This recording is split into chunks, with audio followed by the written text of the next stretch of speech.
Biden was knee deep in these things, or up to his eyeballs, I should say, in it, including the murders on Maidan Square conducted by these neo-Nazi gangs.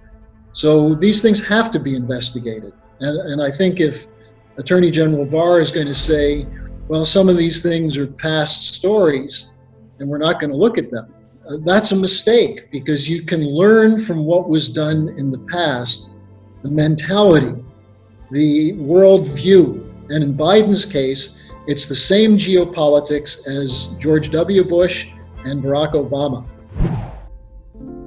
Hey friends, Sean from SGT Report here. Thank you so very much for tuning in. You know, it means the world to me. A special, sincere thanks to my patrons for keeping us in this fight for truth, despite YouTube's tremendous efforts to completely and totally silence us. And friends, before we begin this one with Harley Schlanger, just a quick word from this interview sponsor. 14.4 million Americans fell victim to identity theft in 2018 with over $1.7 billion in damages. Now with the recent COVID-19 pandemic, fraudsters are on the prowl, and it's smart to protect yourself from an identity attack. IdentiSafe offers identity protection for as little as $9.99 per month. They provide access to credit monitoring, dark web scans, 24/7 identity agent support, real-time notifications, social security monitoring, change of address alerts, personal ID monitoring, white glove restoration, credit monitoring, credit score tracker, credit report, and up to $1 million in insurance, including a 30-day money-back guarantee. So don't delay. Sign up today. It's free for 30 days. And again, they offer a 30-day money-back guarantee. So visit protectwithsgt.com for this special offer from IdentiSafe and get a free dark web scan and a free 30-day trial. I'll leave the link below this interview. And welcome back, friends. Thank you so much for finding us on YouTube. Of course, if you have found us, in this case, you found me on my backup channel. And as most of you know by now, that's because YouTube last week demonetized my main channel, claiming that my content is harmful to viewers, and they followed that gift up a day later with a strike for a video I posted 5 years ago, so I can't upload anything to my main YouTube channel for 1 week. So guys, thanks for subscribing to this backup channel. It's great to have you back, and it's wonderful to have back on the line my good and longtime friend, Harley Schlanger. How are you, Harley? I'm fine, Sean. I guess YouTube's not going to give you a break, are they? No, and I'm being shadow banned over on Twitter now, too. I was adding thousands of new followers a month, and that has now slowed to a trickle in the last week. So it feels to me like a coordinated effort between YouTube, Twitter, big social media giants to target SGT Report, in this case specifically, but I'm not going to let it slow us down. We'll continue to post on the backup channel. We'll continue to post over at BitChute. Of course, people can find me directly at thephaser.com and, more importantly, sgtreport.com. I have very important breaking information to share today, Harley, so let me do a screen share. Harley, let me play this for you. It's breaking news today, and unfortunately, in my view, it's very, very bad news coming from Attorney General Barr. Listen to this. But we have to bear in mind what the Supreme Court recently reminded us of in the Bridgegate case. As the court said there's a difference between an abuse of power and a federal crime. Not every abuse of power, no matter how outrageous, is necessarily a federal crime. Now, as to President Obama and Vice President Biden, whatever their level of involvement, based on the information I have today, I don't expect Mr. Durham's work will lead to a criminal investigation of either man. All right, I have some things I'd like to say about it, but I would really like your response to that first. Well, I think this idea of a separation between an abuse of power and a crime is somewhat artificial. And I haven't read the Bridgegate decision, but if you have someone who has the authority of a president, who conducts an investigation, who is hands-on involved in an investigation, as we now know the case with Obama is, thanks to what Sally Yates said in the interview she had with the House Intelligence Committee. We know that Obama was hands-on. We also knew that before Sally Yates because Lisa Page said it in her text to Peter Strzok on September 2nd, 2016, when she said, POTUS wants to know what we're doing, everything we're doing. So Obama was minimally monitoring everything. Now, that means he knew his administration was conducting operations against a candidate of an other party. Now, if we saw something like this with Putin in Russia or with any other country, we'd be up in arms over it. But in this case, I'm afraid there's something with Barr that's going to hold this thing back from going all the way through. Now, I may be wrong. We'll see what Durham does. But Barr was pretty clear there that he's drawing a distinction between an abuse of power, which he's basically saying he would allow to occur unless there's a crime committed. Now, I would argue that the intervention against the presidential campaign and then against a president, which was continued by Obama's networks with his obvious go-ahead, that represents a crime, because it was a violation of the right of every voter who voted for Donald Trump to have Trump be president. Their rights were violated by the handcuffing of him, the political handcuffing of him by the Russiagate case. So I think Barr is making a very narrow distinction, which has more to do with the fear, I think, of stirring up the whole Obama question as a possible racial issue or whatever, than it does to the so-called rule of law, which Obama himself recently claimed he was shocked in the ruling by Barr on the Flynn case. And I think you probably know Sidney Powell said Obama doesn't know what he's talking about. But I'm disturbed by what I just heard from Attorney General Barr. Look, you mentioned race, stirring up racial issues or anything like that regarding Obama. I think what they're afraid of is stirring up Social Security issues, maybe country of birth issues for Barry Soetoro. But beyond that, as it relates to that presser today from AG Barr, the first few minutes of that presser sounds very much like what we've heard from other presidents who come in. And for instance, in the case of Bush, saying, well, we're not going to look back at the misdeeds of the previous administration. That would be counterproductive. We're going to move forward as Americans. So again, we never see justice. We never see high crimes and misdemeanors punished, ever. So it begs the question now, what we just heard today from AG Barr. He says he wants a fair and impartial election between Biden and Trump. So he doesn't want the Department of Justice to get in there and mess that up. And I guess my question to you before we move on to two other names is, how do you feel about Biden skating free when we know he was involved in my opinion, pay-to-play or bribery or blackmail in the Ukraine? Well, in Biden's case, the Ukraine situation sticks out like a proverbial sore thumb. You know, if you go beyond the question of Hunter Biden, which in itself should be fully investigated, but you ask yourself, what was Biden doing in Ukraine?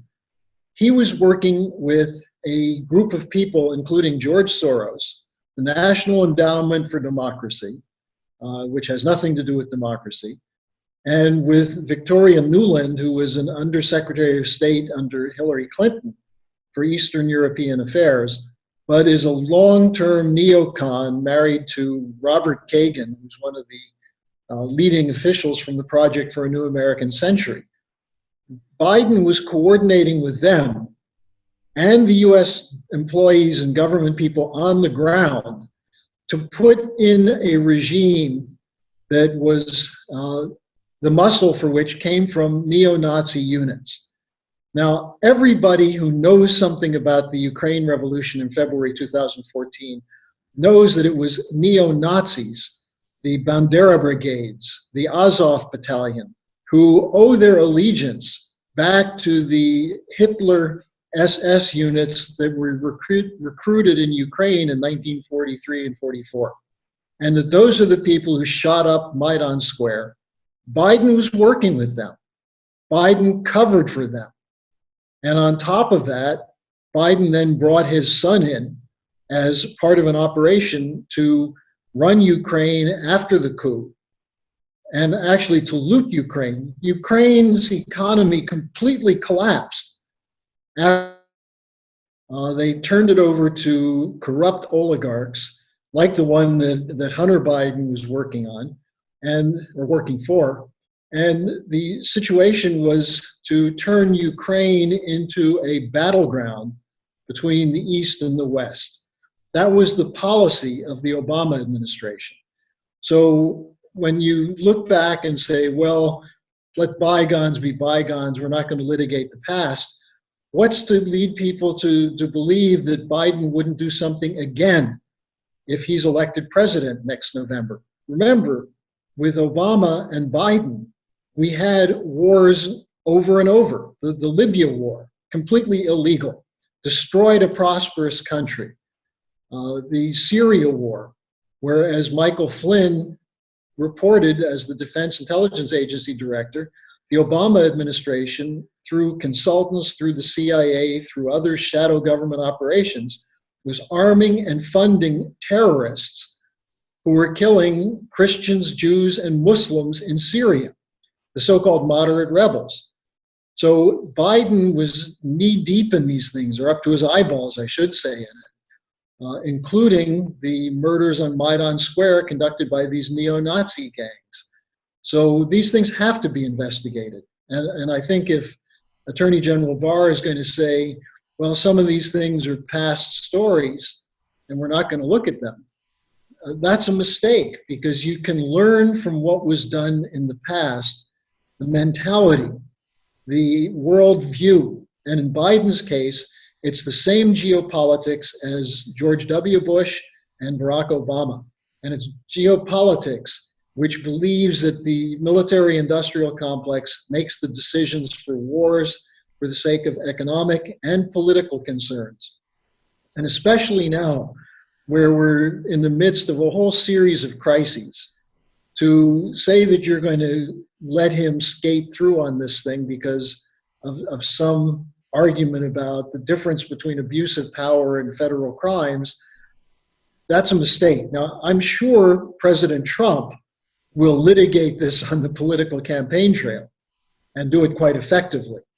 But it's too bad that there won't be legal actions coming from this, especially since Obama has made it so clear that he's going out for Barr's head in his so-called discussion with the Obama alumni the other day. All right, so here's the thing. I really love your measured response, and that's why I wanted to hear from you first, because this outrages me. Okay, I am so ticked, and Americans, red-blooded Americans, are so ticked by this crooked, broken system that seems to be run by a political mafia who are the puppets to an international criminal banking cabal, that we have all reached our boiling point. Okay, we've been boiled slowly like frogs, but we're not frogs, we're men. We're not mice, we're men, and we are pissed off that this continues to be the case. Our last hope for justice in this country is William Barr prosecuting deep state criminals. That's what the Q people have been waiting for. We keep being told, trust the plan, patriots are in control. Now we're hearing this today. So if he's going to let Obama and Biden skate, then the question begs to be asked, where do we sit with John Brennan and Hillary Clinton? Fusion GPS, the DNC, the baked dossier, the fake dossier. Where do you think we're going to end up with Brennan and Clinton? If Obama and Biden are allowed to skate, do you think for 1 minute that they're going to prosecute Brennan and Hillary Clinton? Well, to tell you the truth, Sean, I'm not sure they will. And I think what you just said is absolutely the case. We're dealing with the corruption that's beyond the imagination of most Americans. I mean, people think of corruption as the guy who's on the take, gets a little bit of money, does some favors for people with power. They don't realize that the whole system, as you point out, is based on an absolutely unbelievable level of corruption, which is leaving whole sections of the world to starve because we're going to have food shortages. It's leaving people with no sense of security, which may mean we're going to have civil war and shooting in the streets. And I agree that letting this pass is a horrible event. Now, the only thing I can say is that this is where we have to turn outrage into action. Because if we simply allow ourselves to be angry about it, and look, there's a lot to be angry about, but if we don't organize those other people who should be angry but don't get it yet, then we're in a big disadvantage, because you've got the media pushing the line of the cabal. You've got not just the shadow government here, but you've got the so-called Five Eyes, the British Commonwealth network. You've got Europe has been completely castrated. There's not a political leader in Europe with any guts right now to really take this on. You know, you look at Putin, who's got his own problems now. The world is a shipwreck, and the lifeboats aren't available. So we've got to start swimming like hell. And I do share your outrage, but I think it's important that people realize that we haven't yet seen what Durham's going to do. And I'm hoping that as this thing unfolds, because I've seen it already, I've seen the reaction to the Flynn case.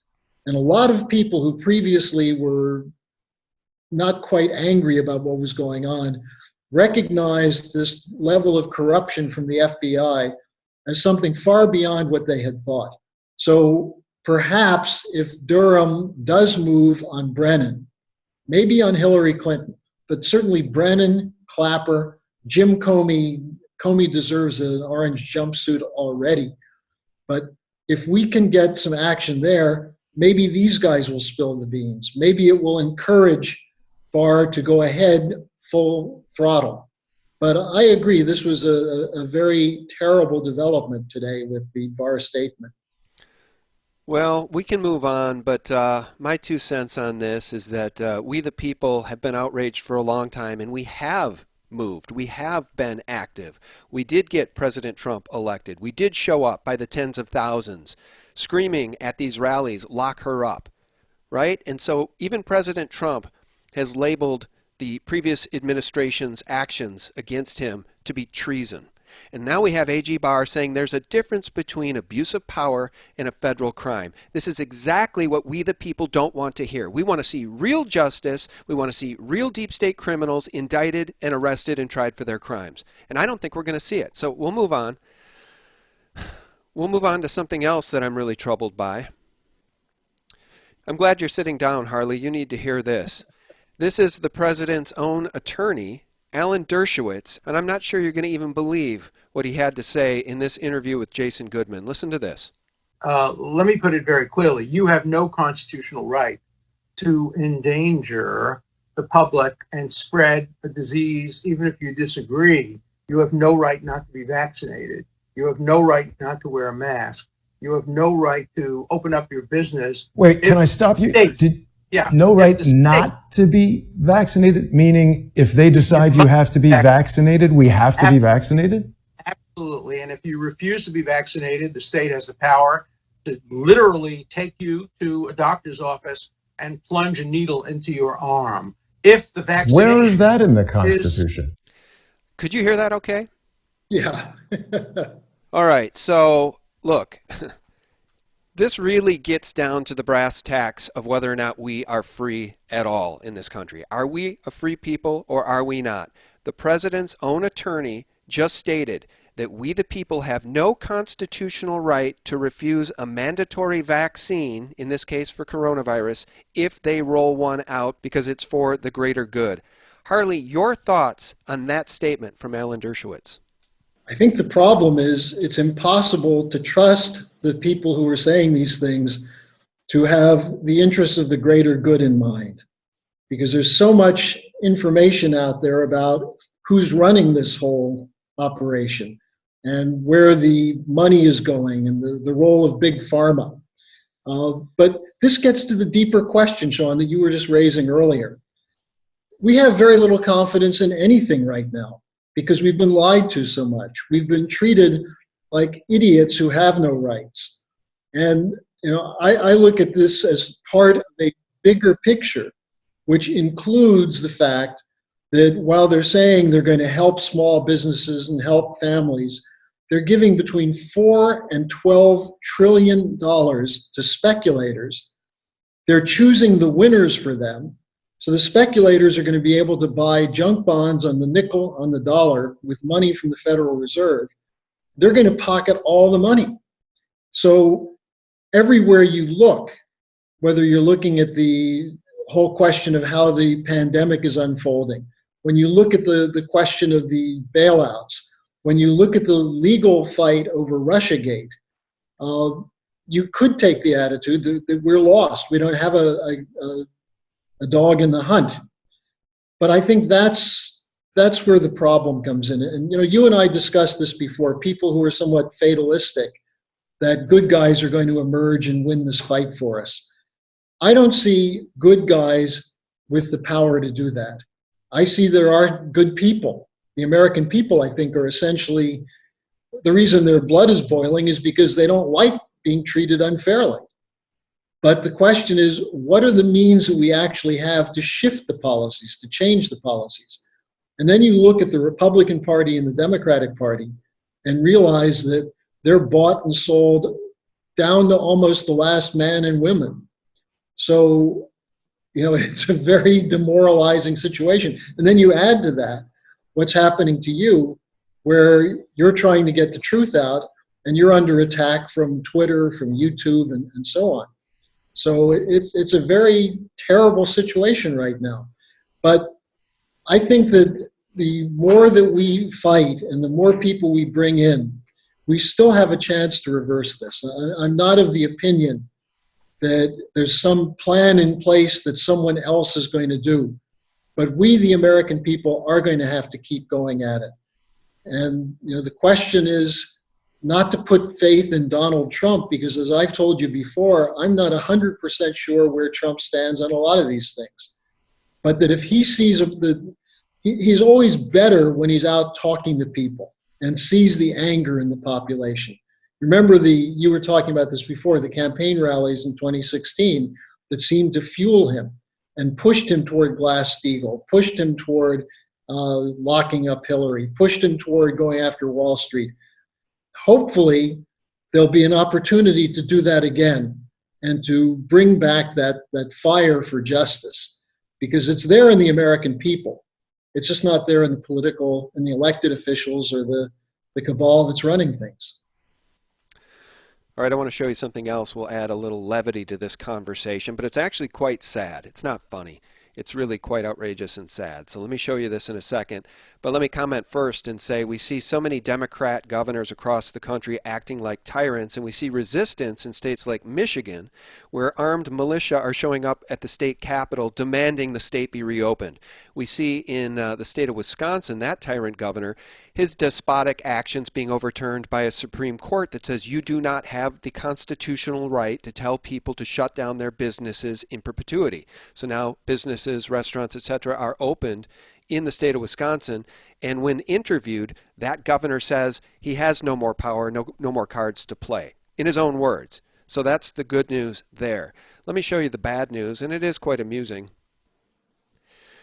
This from ABC News. This restaurant in Maryland intends to use bumper tables to keep customers 6 feet apart once it begins to take seated diners.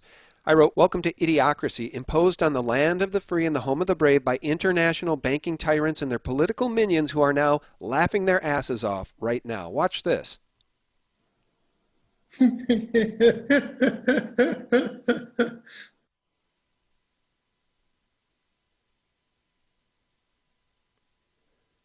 Harley, do you think for 1 minute the people who control this world aren't laughing their asses off watching this? I mean, this is absolute insanity. This literally is like the movie Idiocracy.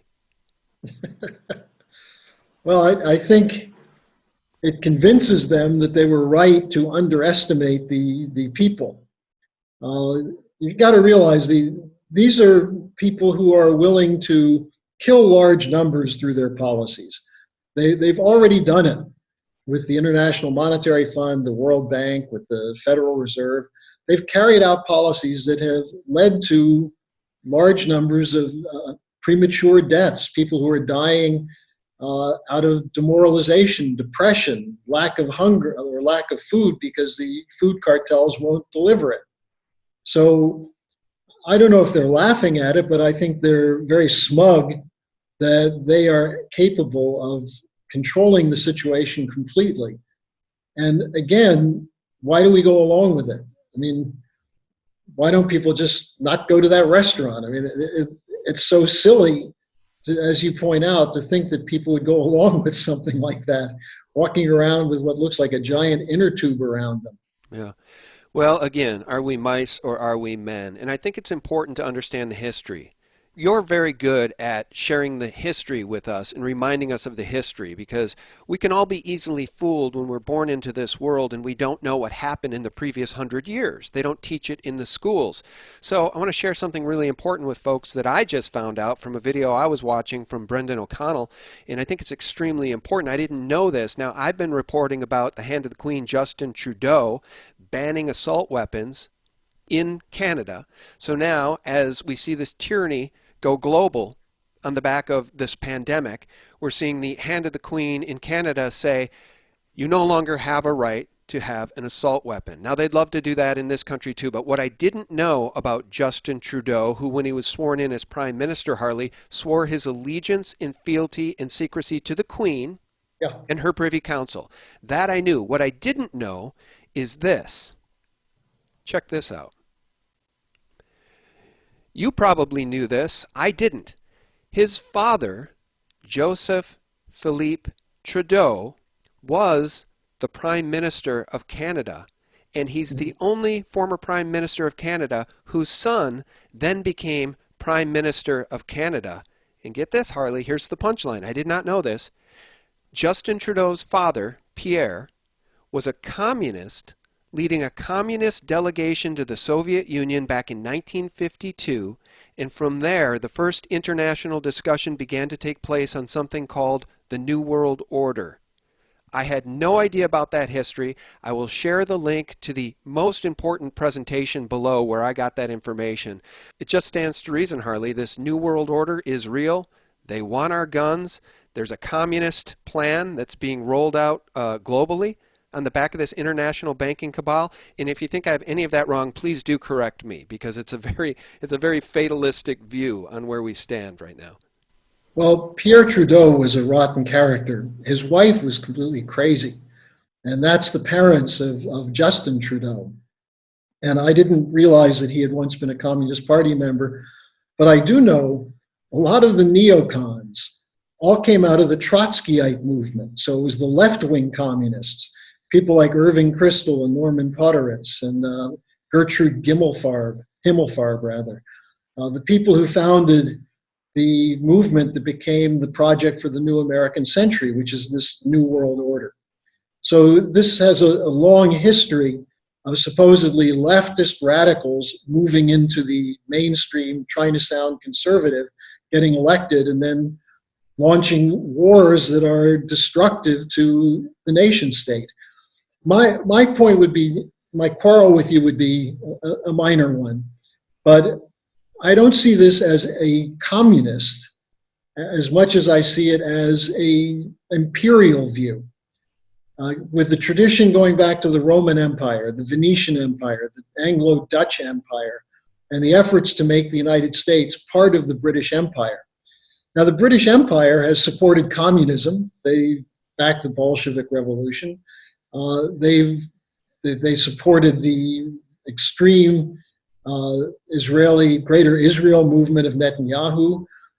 They're responsible for the absolutely insane Muslim jihadist movement of the Saudis, the Wahhabites. The British Empire was involved in the Russiagate operation against President Trump. They provoked Bush Jr. into the Iraq War. So what we're dealing with is a worldview which opposes the idea of national sovereignty and posits instead some form of world order in which you have a power over and above a nation state. Now, this is where we in the LaRouche movement have been waging the fight, and where we were so happy initially with President Trump bringing up the question of sovereignty. because sovereignty is what defines our Constitution. The idea that the American people will decide their form of government through our Constitution, through the Bill of Rights, and through the efforts over the years to act for the good of the people, not for the profits of the private interests. That's the American system. And it depends on sovereignty. What happens when you get these so-called world federalists, whether they're left-wing or right-wing, because the extreme free trade globalists portray themselves as Austrian school conservatives, but they worked hand in hand with John Maynard Keynes and his gang of British neoliberals.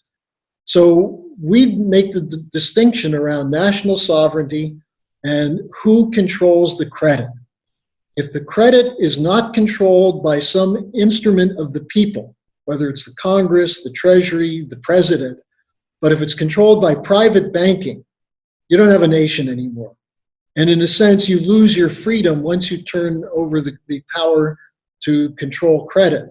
Because what we have today is a gang of speculative swindlers who control the Federal Reserve, who have determined that certain institutions are systemically important and must be protected, in other words, bailed out. And if the people survive or not isn't their concern. So I don't see it as a communist or left or right, but as an imperial policy where all of the rest of us are being treated as peons. I actually agree with you on that assessment. Communism is one of the tools in the basket of these internationalists, and it is being used, right? So it's not communism specifically. Yes, communism is bad, but it is a tool that's being used to wage war against humanity. Just like the leftist agenda is a tool being used. Socialism is a tool. You're right, the printing presses, which they control, are being used as a tool. And at the end of the day, what we can take away from this conversation is there is a silent war being waged against humanity, but it's becoming increasingly less silent and quite a bit more obvious than it was just 3, 4, 5 months ago, Harley, in my view. Well, Sean, that's the reason why we can be optimistic. In times like this, where the systemic instability takes over and the so-called elite or establishment have no plan except killing, except war, except austerity, which destroys an economy. Whether the austerity is no money to spend for anything or shutting down a system, it still has the same effect. People don't have access to what they need to survive. Now, when you see every single day people like Adam Schiff lying, when you see Brennan and Clapper caught in their lies, see, I think we've had a very phenomenal breakthrough in these last 3 weeks around what Sidney Powell did in the Michael Flynn case. And it remains to be seen whether Judge Sullivan is completely controlled by this shadow government. It looks like he is. But what they showed was that what Horowitz reported, what's been reported by Devin Nunes and his committee and others, is the case, that the whole Russiagate story was a lie from the beginning. I just want to bring this point out because Sean Henry, the president of CrowdStrike, which is the only company that looked at the DNC computers, and CrowdStrike told the FBI there was Russian hacking. And yet when he testified under oath, the president of CrowdStrike, Sean Henry, said, well, we saw no evidence of the exfiltration of the emails. In other words, the emails being pulled out of the computers by someone else. In other words, what we said, what Bill Binney said, what a number of other patriots have said, the Russia story was a crock from the beginning. And here's where we see the problem. You still see Republicans saying, well, Russia was interfering in the election, because they don't want to give up the idea that we have to live in the world of the military-industrial complex where we're always going to be at war with someone. So the good news, as you point out, is that more and more of this is becoming public. The fact that Clapper said that he had no evidence of collusion. And yet he goes on his paid gig at, what is he on, CNN, and says over and over again, Trump colluded. The fact that these lies are so obvious should cause people to scratch their head and say, I wonder what this has to do with the fact that I can't pay my rent, my company's shut down, I don't have a job, my kids can't go to school. Pretty soon we're going to reach a boiling point. I don't think we're really there yet, Sean. I think people are getting there. I know you're there.